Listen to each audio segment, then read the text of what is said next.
এটা কি করবো না শুনে দিয়ে দিব বলো? আচ্ছা, এখন কথা হলো যে a cube plus b cube plus c কিউবের সরাসরি কোন সূত্র কি আপনারা জানেন কিনা? জানেন না? কি জানো বলো? কোনটাই জানো না? আচ্ছা দেখো, এরকম একটা সূত্র দেখো, তোমরা 9 10 এ পড়ে আসছিল, দেখো যে a cube plus b cube plus c cube minus 3abc। 9 10 এ পড়ে আসছিল না? 9 10 এ পড়ে আসছিল। 9 10 এর হায়ার ম্যাথ বইয়ের দ্বিতীয় নাম্বার অধ্যায় বীজগাণিতিক রাশির 52 নাম্বার পৃষ্ঠার মধ্যখানে এই সূত্রটা দেওয়া আছে। কি ছিল? Half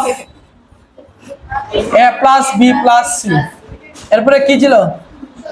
a minus b whole square plus b minus c whole square plus c minus a whole square. এই যে এটা ছিল, এটা ছিল।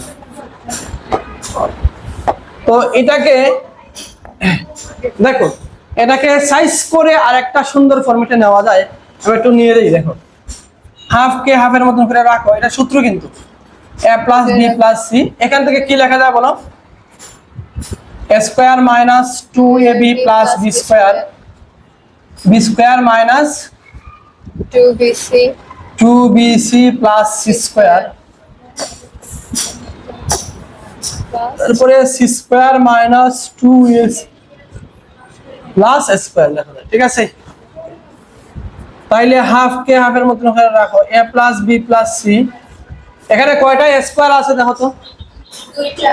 দুইটা, 2 কমন নাও, তাহলে a square plus b square plus c square minus 2 minus ab minus bc minus ca। a2 আর a2 কাটো, তাহলে a plus b plus c into a square plus b square plus c square minus ab minus bc minus, এটা কত ছিল? ac বা ca, কি কথা? ca। ওকে, তো আমরা দেখো কোনো এর এইটা থাকলে আমরা সরাসরি এই লাইনটা লিখব, বুঝছো? তাহলে কি হলো? a plus b plus c into a square plus b square plus c square minus ab minus bc minus ca। ঠিক আছে, এটা লিখবো। এরপরে এখানে আবার সূত্র অ্যাপ্লাই করতে হবে আমাদের। ঠিক আছে, হ্যাঁ করেই হবে।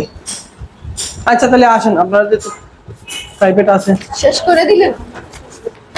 যারা যারা সম্ভব থাকবা, মানে প্রাইভেট নাই তারা থাকো, আর যারা প্রাইভেট আছে চলে যাও।